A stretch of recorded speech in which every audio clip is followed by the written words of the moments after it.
હવે એક પાપડ ને 2 સેન્ડવીચ આવડ્યા બધાને ઊંઘ ઘૂસડ્યું તો એ હું હિલ સ્ટેશન આપણને લઈ કોણ જાય એમ થાય એવું મારે એવું તો આવડતી નગર પાસે કે દર્શન ખીજા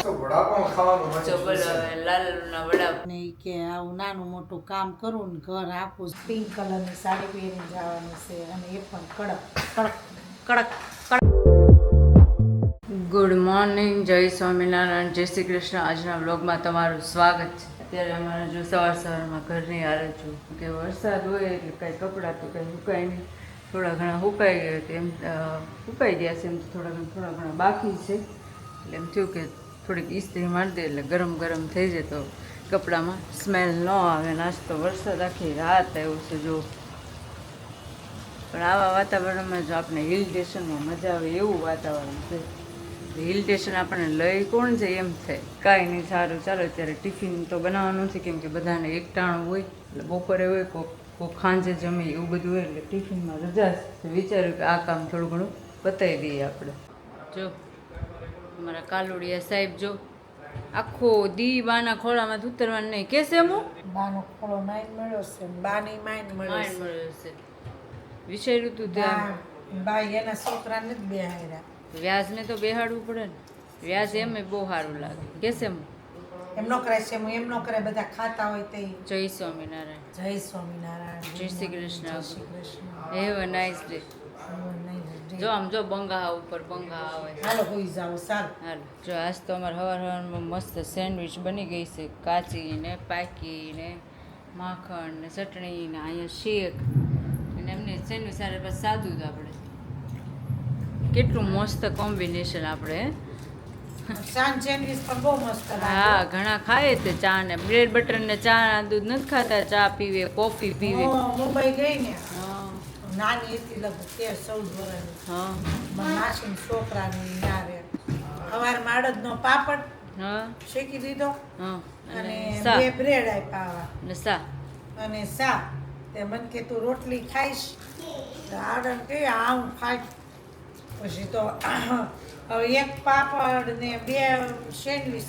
આવડ્યા કોઈ એમને બટર હાથે લગાવતું જવાનું તે હવે તું વિચાર આપણે એવું એકથી ધરાય તે આપણું પેટ ભરાય ભરાય સુરત વાળાનું પછી એક પાપડ ખાધો ને તે ઈ કે હાલો નાસ્તો થઈ ગયો ને બધાયને એટલે બોલો બોલ પછી આપણે તો એમ જ કે હા થઈ ગયો હવે તો હવે ન ખાવું હા એમ જ કહી એમ જ કેવું પડે ને આપણે તો એ જો એવું થયું હતું મારે એ તો એમ જ છે હાલો હવે આપણે દાબી લેવી દાબી લ્યો હવે દાબી લો 10:15 થઈ ગયા છે અને દર્શન કુમાર અમારે જો મસ્ત નાહી ધોઈને તૈયાર થઈને ફ્રેશ થઈને બેસી ગયા છે ફોન જોવાનું છે પણ દર્શન વરસાદ બહુ આવે છે ઓરિલમાં જશું ને એવું છે આવો ઓકે ચાલો જાય કામ અમારે પતી ગયું છે કેમ કે 10:15 છે એટલે કામ તો બધું ફ્રી થઈ ગયું હોય તો ચાલો હવે અમે જાય છે ઓફિસે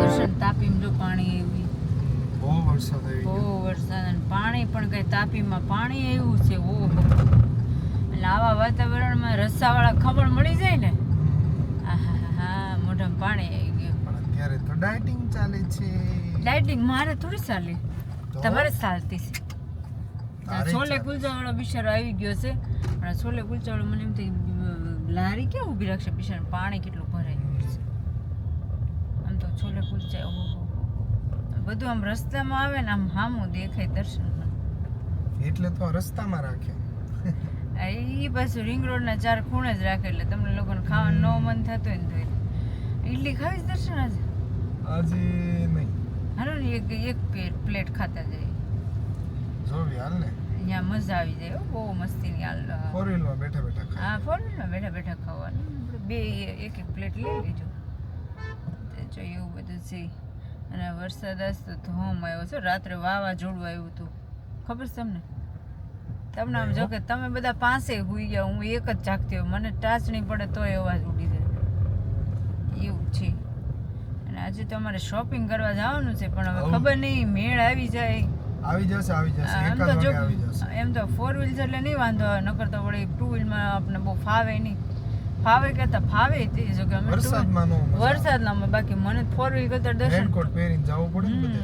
અને આમે તે પાણી ભરાણા હોય તો આપણે ગાડી બંધ પડે એવું થાય એટલે મને જો કે 4 વ્હીલ કરતા 2 વ્હીલમાં વધારે મજા આવે પણ અમારે હવે શોપિંગનું થોડુંક ચાલુ કર્યું છે દિવાળીનું એટલે થોડું થોડું લેવા મળીએ તો મેળ ખાઈ જાય ને એમ આજ ફટાફટ કામ કરી નાખીએ ગયા હઉ. તમારે છે કામ હા. કાંઈ નહીં હા તમે તમારું કામ પતાવી દો અને હું મારું પતાવી દઉં પછી આપણે ખાઈને પછી જાય હા. 12:15 થઈ ગયા છે અને અમે બે જાય છીએ જમવા કેમ કે આવીને ફટાફટ અમે છે ને કામ કરવા જ બેસી ગયા હતા કેમ કે તમને કીધું હતું એમ અમારે શોપિંગ કરવા જવાનું છે એટલે ફટાફટ હમણાં જમીને અમે શોપિંગ કરવા ઉપડી જઈશું અને અમારા દર્શન કુમારને તમને ખબર જ છે કેટલી ભૂખ લાગે આમ જોવું મારી પહેલાં એને વધારે ઉતાવળ છે કેમ કે અમારે બટેકા પૌવાનું નામ પડ્યું એટલે અમારે દર્શનના મોઢામાં પાણી આવવા મળે હે ને દર્શન આજ તો વડાપાવ ખાવાનું મજા જો બોલો હવે લાલુના વડાપાવ સાંભળ્યું તમે આમાં ડાયટિંગ કેમ કરવી ને કેમ વજન ઘટાડો સવારમાં પછી જીમમાં જાય તમે પૂછો જ ખરા કેટલા વાગે એમ જીમમાં જાય કેટલા વાગે જીમમાં જાઓ 7:30. 7:30 જીમમાં જવું એટલે વહેલું તો ઉઠવું પડે કેટલા વાગે ઉઠે 7:15 તો ઉઠી જાય નકર તો કેટલા વાગે ઉઠે ખબર છે ને તમને 8:30 9 વાગે 8:30 ઉઠે અને હમણાં એને સવારમાં પછી વહેલા ઉઠાવે ને એટલે એમ છે ને 5-6 વાગે ને તે કંટાળો એટલો આવે કેમ ઊંઘ આવવા મળે એટલે હવે જોઈ છે આજે શોપિંગ કરવા જઈએ છીએ કેમ થાય છે પણ અત્યારે હાલો આપણે જમી તો લેવી ટાઈમ થઈ ગયો છે 12:21 થઈ ગઈ છે ફટાફટ જમીને પછી અમે જઈએ શોપિંગ કરવા ચાલો હવે અમે જઈએ છીએ શોપિંગ કરવા અને બપોરના વાગી ગયા છે 1:30 અને જમીને મસ્ત ફ્રી થઈ ગયા છે જો દર્શને ઠેરો પહેરી લીધો છે અને આપણે ફ્રી થઈ જાય ને તો 4-4:30 ઘરે જાઓ ઘરે આવી જાઉં છું. અહીંયા નથી આવું. એવું છે તમારે એક ના આવવું હોય તો આવજો મારે ઘરે જવાનું છે મમ્મીને જવું છે વ્યાખ્યાનમાં તો શેનું કોણ રાખે તમારે કામ ન હોય તમે ઘરે વહી આવજો જો યાર ને ભાઈ નકર હું તને મૂકીને ઘરે ઉતારીને ઓફિસે ઓફિસે વહી આવજો એમ કરજો 5:30 મીટિંગ છે ને તો બે કામ થઈ જાય. તે કાંઈ નહીં હારો ચાલો અમે નીકળીએ છીએ હવે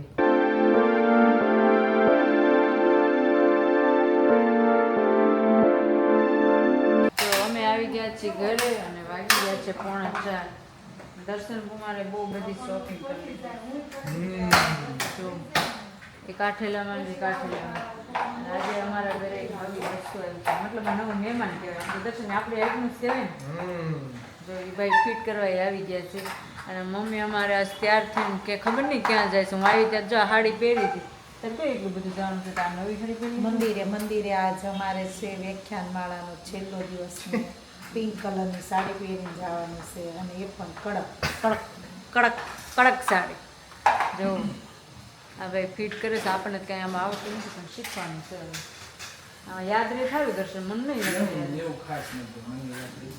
દર્શનને યાદ રહી જાય એટલે બસ આપણે કંઈ ખાવાની ઈચ્છા છે ઠંડા વટા એવું છે એ તો વિચારી હાલો ને 5 વાગે જોઈજો શ્યામલા કુમાર હાટુ રસ્તામાં જ જોઈજો થાર લાવ્યા થાર થાર જુઓ છે આમ જોઈજો શ્યામલા કુમાર હજી ભાઈ જાજા છે ને એ કાલુડિયા વેળા શરૂ કરી દીધા એ કાલુડિયા હાલો વેળા નખ કાપી દો જા આંખમાં વગાડ્યો એ નખ જો તો ખરી કેવું વગાડ્યું જોઈજો આજે લાવ્યા છે કપડાં હુકવવાનું બહુ મસ્ત હતો પણ એવી ડ્યુટી છે ભારેમાં છે દર્શન ભારેમાં છે અને બહુ બધા કપડાં હમાઈ ગયા છે કા અને આમ જો હુકાઈને હેઠાય પડે સમજો લે કેમ તમને હું કહેતી હતી પંખો શરૂ હોય બધે એક સાઈડ પવન લાગે કે ઓલું આ હોલમાં પાથરીએ તો પવન એટલો બધો ન લાગે ને આ કપડું જો બધું એક હરખું હુકાઈ ગયું જો ઓલા પણ ટી શર્ટ મૂક્યું હોય ત્યાં પવન ન લાગે તો એ ભીનું રહે આ તો બધાને પવન લાગે એટલે બધા હુકાતા થાય સમજાય તમે એટલે હુકાઈ ગયું એટલે નીચે પડી ગયું આ તો પણ આમ હું જોઈ લે એટલે આ તમે અડો લે બોલ અડો લે હા છે કે નહીં જો આ કુર્તી છે મેં સામે મૂકવી હોય હા ભાઈ, એમ નમ પડી રહે. આ બધાને પવન લાગે ગલ્લુ ગાડી ચલાવવાનું દીકુ પાપા લાવ્યા છે એમાં તે હું નખું કાપવાનું છે નખ જોઈ ગાડી ચલાવવાનું દીકુ પાપા લાવ્યા છે જોઈ નખ આમ જો લઈ કેવા લીધા એને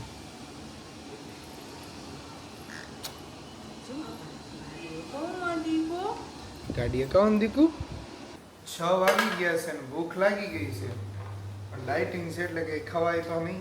જો તો રાજલ મસ્ત એકદમ ગરમા ગરમ ઈડલી. રાજલ તાર નથી ખાવી? ઈડલી ને ટોપરાની ચટણી. દોઢ કેળું ખાધું ખાવું દીકું? નથી ખાવું મારું વાલું? મસ્ત ઈડલી છે. એકદમ મસ્ત સોફ્ટ સોફ્ટ ઈડલી બનાવી છે અને એમાંય ટોપરાની ચટણી. ચટણી સારી થઈ કેમ છે? ઓરેન્જ જેવી છે. મને તો બહુ ભાવે. બે દાલ જે નખ કેવો મને કાપવા દે તમે જોયું? એ લાવો લાવો લાવો લાવો લાવો લાવો લાવો જેમ છે નખ મને આવી રીતે કોઈ ન કાપવા દે ફોન બતાવવો પડે. પછી મને હાથ કેવા ઝીણા ઝીણા છે શું કરે હાથ? એ લાવો લાવો લાવો લાવો લાવો લાવો લાવો લાવો લાવો. અત્યારે સાંજના વાગી ગયા છે 10:30 અને અમારા સેમુભાઈ રોજને જેમ શેરો ખાવા બેસી ગયા છે. જો અને આમ જો એને મનગમતું ન આવે એટલે આમ જો જો એ આંગળી કરાવી આમ જો બાપા એમ જો આમ જો જો જો આ કરો એમ જો છે ફૂલકી મારી. શેરો તમે લોકો કેમ બનાવો છો એ લોકો કોમેન્ટ કરજો હે ને. જો કે બધાની રીત મમ્મી કરે અલગ અલગ હોય, બધાથી અલગ અલગ શેરો બને. પેલા કાળો શેરો બનતો, કાળો ગોળ હોય ને હા એટલે કાળો બને. કાળો બનતો. દેહમાં કાળો જ બને, હજુ કાળો બને. દેહના લોકોમાં હજુ કાળો જ ગોળ હોય. ઈસે ને વરદીનો ભેગો કરી રાખે. વર્ષ દિવસનો ભેગો એટલે કઈ રીતે વર્ષ એકારે વરસનો લઈ લે એટલે કાળો થઈ જાય એમ ને. અને તઈ પણ દેહમાં ગોળ એવા આવતા ને ગોળ સીધા વાડીએથી શીસોડો ફરતો હોય ને વાડીએથી સીધો ગોળ લઈ આવવાનો અને ત્યાંથી ને સીધો ગોળ ભરવાનો અને માટલામાં ભરતા. માટલામાં ગોળ માટલામાં ગોળ ભરતા. આપણે ઘરે માટલું હતું ગોળનું. જો માટલું હોય ને પાણીનું માટલું, એવા નાના નાના માટલા આવતા. માટલામાં સીધો ગોળ ભરી દે. મેં પહેલી વાર સાંભળ્યું. આપણે પ્રકૃતિમાં એકવાર લાવ્યા હતા માટલામાં ગોળ, માટલું ભરી. હું આવ્યા પછી નથી લાવ્યો, પહેલા વળી તું લાવી હોય ક્યારેક. આપણે માટલું નથી લાવ્યા. હા એમ આવ્યો તો પ્રકૃતિમાં માટલામાં, નાના નાના માટલામાં. એ કે આ ગોળમાં પાણી હોય ને એ શોષી લે એમ. એટલે માટલામાં ગોળ આવ્યો હતો. પણ માટલામાં મેં કીધું મોઢું અવડું એવું ગોળ કાઢવો કેમ? કે સમસ્યા વેતરતો જવાનું, લેતો જવાનું. એમ મેં કીધું નો મેળાવો, મેઠો થાય બધોય. આજે તો મમ્મી બધા હોય ગયા, આપણે બે જાગી ગયા. આજ બધાય કોણ ખબર થાકી ગયા છે. કોને ખબર? મારા પપ્પા જો કેવા હોઈ ગયા છે. અહીંયા અમે શેમુને જો ખવડાવીએ છે. હું ને મમ્મી બે જ જાગે. દર્શનને તો મીટિંગમાં છે ક્યારના, પણ એ મીટિંગ પછી એટલે એ હુઈ જાય કેમ કે સવારમાં વહેલા ઉઠાશે, વેલા જાય છે. અને એમાં એવું છું કે અમે 4 વાગે ઘરે વહી આવ્યા. પછી એને ઘરે આવતો તો કંટાળો, તો મને કે હાલને ઓફિસ વહી જવી, તો ઓલો વ્લોગ બાકી છે ને તે કરી નાખીએ આપણે એમ. તને ફોન કર્યો તારે મોડું થયું પછી અમે કંઈ ગયા નહીં. નકર કે 7:30 મમ્મી આવી જાય ને બસ આવીને 6:30 9 વાગે કે વહી આવશું. 9:30 મીટિંગ હતી ને એટલે. જો સેમુભાઈનો શેરો પતવા આવ્યો છે અને અમે હુવાની તૈયારીમાં છીએ. કેમ મમ્મી? આજ તો આજ હું ખબર હું થાકી ગઈ છું. આજ ખબર નહીં હું ખબર બધા કેમ થાકી ગયા છો તમે? ખાવાનું એવું કઈ આવી ગયું છે? કોને ખબર? મેં શેક પીધો છે નકર એમ થાય બધાને ઊંઘ ઘૂસડ્યું તો એ હું મને નથી થાક લાગ્યો. બોલ લે, મને જ લાગ્યો છો. હું તાજ નકર લ્યો તમારે બધા કરતા વહેલા તો હું જ ઉઠી ત્યાં જ. અને બપોર વચ્ચે હોતી નથી તો હોઈ ગઈ હતી. હું ક્યાં થૂતી હોય? અમે બપોર વચ્ચે કપડાં લેવા નથી ગયા દર્શનના. ઈ 3:45 અમારા હારે આવ્યા ને. એની આ બિચારા કે છે ને જો મારે સેમું જો કામ રેજી એ કેટલું ખુશ થાય. ને ઈ કે આવું નાનું મોટું કામ કરું ને ઘર આખું સુઈ કે અમારે 70 વર્ષ થયા બેન. ઈ કે બોલો તે ઈ કે આવું નાનું મોટું કામ હોય ને તો મને કહેજો કે કોઈને બેન કે પંખો કરો ને. મેં કીધું પંખો નહીં લેવો, એસી કરું. શેમલો બહાર રમતો તો સામે, પછી બાવણું તો બંધ થાય નહીં, તો પછી એસી કર્યું. પલ્લી ગયા હતા આખા. એસી ને પંખો બે કરી દેવાય. આમ ટીપા પડતા હતા ટોપ ટોપ. તો પંખો હાર મારે ઉતાવળ હતી કે દાદા હટ કરીને વયા જાય ને તમે આવો ત્યાં તો હારું. મારે ઈ ઉતાવળ હતી. નગર કે બસ એમ. દાદાને મેં સાનું બિચારા ન પૂછ્યું. સાનું મેં બિચારા ન કીધું. એવું ને? મારે ઈ ઉતાવળ હતી. નગર પાસે કે દર્શન ખીજા હે. દર્શન ખીજા હે અને મેં કીધું એ નહીં ગમે તો મેં કીધું કઢવી નાખશે નહીં કરવા દે તો બોલા બિચારા દાદા આવ્યા છે ને. મેં કીધું જો મારે પછી પૂનમડી જો હટ દાદાને ફિટિંગ કરાવી એને મોકલી જ દીધા. મોકલી દીધા. મેં કીધું, દાદા જાય લીપ આવે વહી જાઓ. મેં કીધું એને એસી ને પંખો બે કરી દેવાય બિચારાને. પલ્લી ગયા જ બિચારે કે મારા બેન બાયપાસ કરાવેલું છે અને કે આવું નાનું મોટું કામ કરીને ઘર આંકવું છે. બિચારાને એને તો શું હોય. નોખા થઈ ગયા છે મને એમ છે બિચારા છોકરાથી. બે ઠેલા લઈને આવ્યા હતા. બે મશીન જોઈ એમાં એક હોલ પાડવાનું ને એક ફિટ કરવાનું. આજ તો મમ્મી ગઈ હતી વ્યાખ્યાનમાળામાં. વ્યાખ્યાનમાળામાં એને જવું હતું ને એટલે જ અમારે દર્શનના કપડાં લઈને પછી ઘરે આવવું પડ્યું હતું. પછી તું મમ્મી ઊંચામાં નિસકાવતી. તું કેટલા વાગે ગઈ હતી પછી? હું 3:45 વહી ગઈ હતી. 3:45 તો અમે આવ્યા. બસ તો 4 વાગે તમે આવ્યા ને 5-10 મિનિટ ઊભી રહી. 4:45 ને 5 અમે આવ્યા. ઓલા ભાઈ ફિટિંગ કરતા હતા આપણે કપડાં હુકવવાનું ત્યાં તો હું વહી ગઈ હતી. બરાબર. હું તો તમે 3:45 આવ્યા ને તો હું 4 વાગે વહી ગઈ. માણસો ઘણું છે આજ તો. તો છેલ્લો દિવસ હતો ને આજે. વરસાદ હતો તો હોલ ભર્યો હતો. છેલ્લો દિવસ હતો ને આજે એટલે માણસો એમ તો ઘણું હોય. એમાં શ્રાવણ મહિનો એમ તો બધા મંદિર એટલી ટ્રાફિક જ હોય. અને કથા એવી કરે છે ને બેન આજ તો બહુ કથા કરી. યુવતી એટલા હતા 45-50 જેટલા. ઓહો. યુવતીનો અડધો હોલ ભર્યો હતો ને અડધો પોણો હોલ મહિલાઓના. સારું કહેવાય તો. બહુ સરસ કથા કરી. શિક્ષાપત્રી અત્યારે એ હાલે છે ને આપણે શિક્ષાપત્રી ઉત્સવ છે ને 200 વર્ષ પૂરા થાય શિક્ષાપત્રી અને દ્વિશતાબ્દી. હા. બહુ મોટો ઉત્સવ છે. કેટલી યુવતી શિક્ષાપત્રી લખે છે, કેટલું વાંચે છે અને કેટલું પાઠ કરે છે અને કેટલું મોઢે કરે છે. આમ જો મોઢે કરે. આમ જો મારો આમ જો મોઢે કરી. આમ જો એનું મોઢું જોવું. તમારે જોવું છે? જોવું એનું મોઢું જોવું છે. ગોળિયાનું મારું મોઢું જોવું. એટલે આજે એવું બધું છે. અને અમારા ઘરે આજ તો બધા સુઈ ગયા છે. અને અમારા સેમુભાઈ શેરો પણ ખાઈ લીધો છે ને હવે મારે ને મમ્મીને સુઈ જવું છે. કે મમ્મી કોઈ જાય હાલો શેવણ હોવડાવી દે હાલો. તો કાંઈ નહીં. ચાલો દોસ્તો, આજનો વ્લોગ હું અહીંયા પૂરો કરું છું. કાલના નવા વ્લોગમાં આપણે પાછા મળીશું. જય સ્વામિનારાયણ, જય Shri Krishna. Bye, good night, જય સ્વામિનારાયણ, બાય.